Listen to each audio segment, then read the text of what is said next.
Hey, how you doing? I only have the patience to use this for about a week. The Galaxy Fit E by Samsung, which is their cheapest fitness tracker, but considering its features or lack of features, doesn't seem to be cheap at all.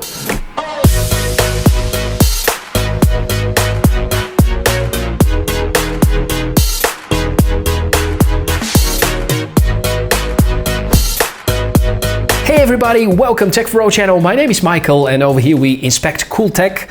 And I rarely express disappointment in devices, but I can actually say more bad things about this fitness tracker than good things. And could be that it was a coincidence, or it was just me, or maybe some of these statements are rightful, and probably and hopefully Samsung are going to bring some improvements in future software releases. But yeah, my experience during this week was not satisfactory. In short, this is a fitness tracker with monochromic display, barely visible outdoors, with 5 to 7 days of battery life, from which I had to charge after the 4th day. It's supposed to be smart by automatically detecting sports activities, but turns out to be not so intuitive and easy to use. Briefly about the hardware, because it doesn't deserve too much of attention. Nothing innovative. CPU that is supposed to be power efficient, apparently not that much.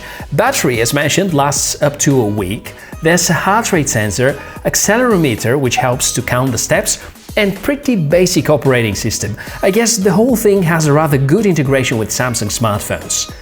Unboxing experience is about right. Small and not too shiny cardboard. Inside is the band, the charging thing.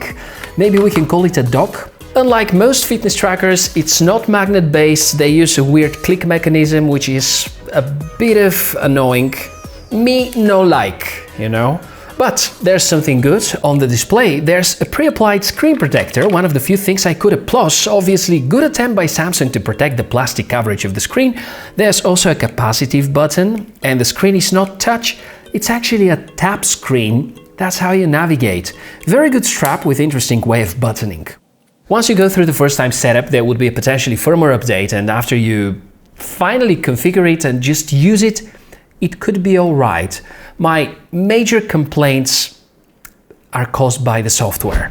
First of all, if your smartphone is running Android, you need to install Galaxy Wear.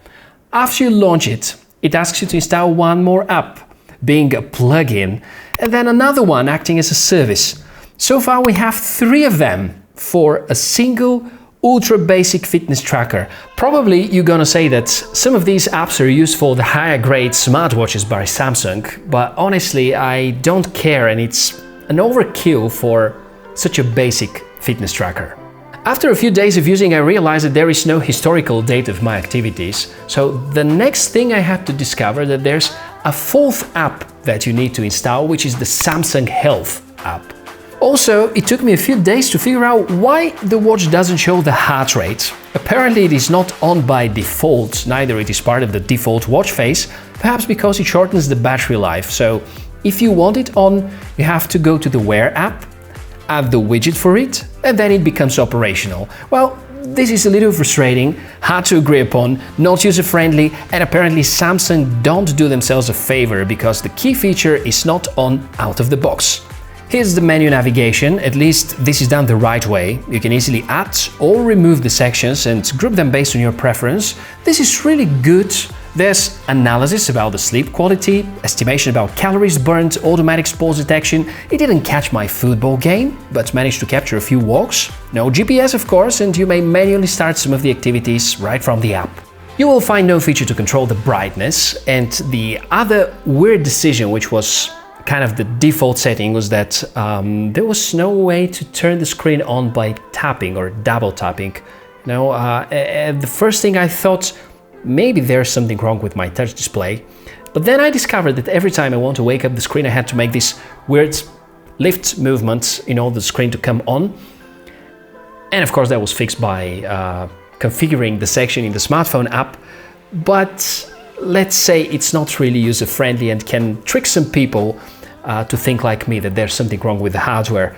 There's a double tap to wake feature, which by the way is a great idea, and really kudos to Samsung for implementing it, because it would prevent those single accidental touches waking the screen that definitely prolongs the battery life.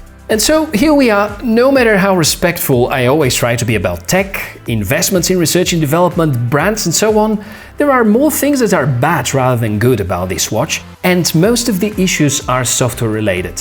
Then, adding the weirdly short battery life and the single color display, it has no chances against the Mi Band. Not the Mi Band 4, even the Mi Band 3 is much better. I think it needs to provide way more at the price of $50, or the other possibility, Samsung to cut the price in half, and probably then nobody would be complaining that much about it. At the end, I'll be really happy to see someone enjoying the Galaxy Fit E. So if you're an owner of this fitness tracker and you believe that there's something I've missed, make sure to contribute and add it in the comment section right below the video. You can find more information about it in the description below, and make sure to support the channel. Subscribe, like or dislike depending on how you feel about this video, and I'm looking forward to see you in the next episode. Cheers!